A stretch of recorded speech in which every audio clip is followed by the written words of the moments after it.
It wasn't until someone said, "Did Claire just turn into a bunny?" that I realized just how horribly things had gone. And then they got worse. See, I'd shifted among wolves, 6 new ones who got one whiff of yummy rabbit meat and... Ever heard the announcer say, "And they're off"? Understatement. I bolted like a bunny with 6 hungry wolves on my tail. I spent that entire first night running, hiding, burrowing, eating the carrot, which was freaking delicious, I stole from a yard. By the time dawn hit and I collapsed, a naked teenage girl in a pile of leaves, I was a shaking mess. Oh my God, what is wrong with me? I cried at the injustice of it all, the shame. It didn't help that it was Derek who found me. Fully dressed, I might add, leaving me at a distinct disadvantage. He knelt beside me and offered me a robe. Knees tucked to my chest and cheeks hotter than the waffle maker. I couldn't meet his gaze. "You okay?" he asked. "Yeah," I lied. How could I tell the hottest guy in school I was not okay? As a matter of fact, I'd never be okay. Especially since after the floppy ear incident, no one would really talk to me about it. Unless it was to offer me carrots, thinking they were so funny. People avoided me at school, whispered about me when I walked by.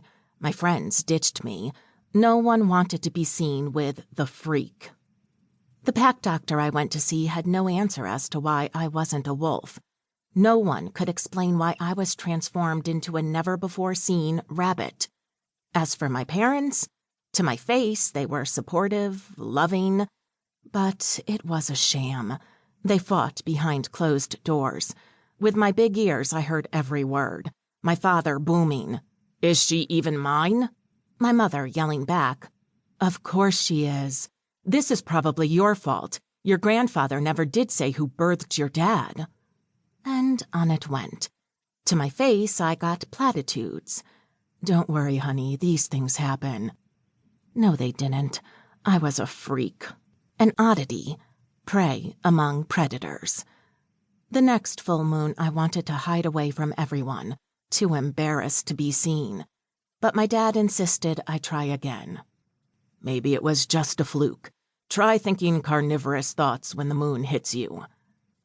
Despite it turning my stomach, I tried to imagine a big, juicy steak with a side of buttered carrots. Next thing I knew, I was running across the yard, the baying of wolves behind me. My little heart beat so fast I thought it would explode, especially since this time the wolves cornered me, forming a furry circle that wouldn't let me escape. In the distance, I heard baying, even recognized the warning in it. My dad was racing to my rescue. But these young pups weren't listening. Terror froze me in place as their jaws snapped and slavered. I shook under gazes wild with the hunt. I don't want to die. The last thing I recalled, I closed my eyes because I didn't want to watch them eat me. Uncontrollable fear meant I whimpered and panted, my whiskers twitching, wishing I was bigger and stronger and... Next time I blinked my eyes open, I was lying naked on the ground, still in the woods, covered in blood. None of it mine. I knew this by the taste it left on my tongue. But what really made me gag? The torn wolf ear on the ground beside me. What did I do?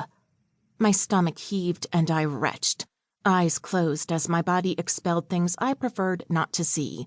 Chunky, gross things. In the distance, I heard voices calling, but I didn't answer. I didn't want anyone to find me, especially since I didn't know what had happened or how much trouble I might be in. I can claim it was self-defense. No one would blame me for protecting myself. The thing was, I shouldn't have to. If one thing became certain in that moment, it was the fact I didn't belong with the pack anymore.